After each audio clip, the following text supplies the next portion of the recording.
What up, everybody? This is Rama Screen, and it's time for another celeb interview. And in the anticipation of The Last Champion, which arrives December 8th, I'm here talking with the filmmakers of this new movie, Hallie, Ivy, and Glenn. How you doing? We're Nice good. to meet Hi, you. Rama. Good. Doing well. Thank you for taking the time. I'm not knowledgeable when it comes to wrestling. It's a sport that I'm learning as I go, kind of thing. So, for the writers, can you talk a bit about incorporating that sport into the story? And for Glenn, the shooting of the wrestling sequences, can you talk a bit about that? Sure. Well, the incorporating the wrestling into the story, it works as a metaphor for the film. Wrestling is struggling. Wrestling is struggling, and everyone in our film is struggling with something. So we felt it was a very good metaphor to use, besides me just loving wrestling and trying to come up something, with something that would work for that, to bring that much attention to it.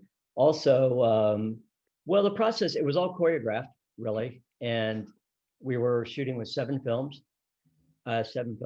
cameras. And it was rehearsed over a period of 6 weeks to really get it exactly the way we wanted. The wrestlers were great. Casey Moss, Sean Scully, Michael Madden. They worked very, very hard on choreographing. It was like a dance, really. Nice. Yeah. Some audiences might see this as an inspirational sports movie, while some other audiences might see this as a faith-based movie. I mean, how do you guys strike the balance between the two? I think it's more inspirational. I think there's faith elements, absolutely.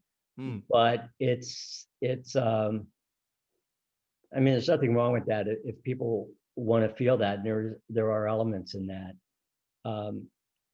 We definitely wanted to, when we were writing it, make sure that the story just appealed universally. So it was definitely important for us to be able to kind of have it speak to both audiences. And I feel like we did work to make that kind of happen.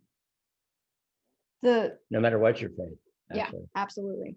I mean, I love transformation films, and the story of John Wright's transformation, we wanted to tell it in a way where anybody who might be feeling lost or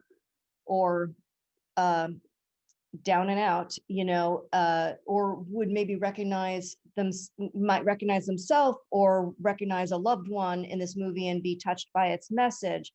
And so, because it takes place in the rural Pacific Northwest, the sort of obvious, because there's such a big church community up there, that it was an organic move for him to seek solace there.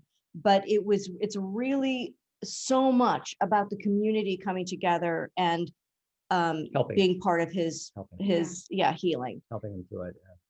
Yeah. All right. I think my time is running out. Hallie, Ivy, and Glenn, thank you so much for talking to me, and congratulations. Thank you. Thank you very much.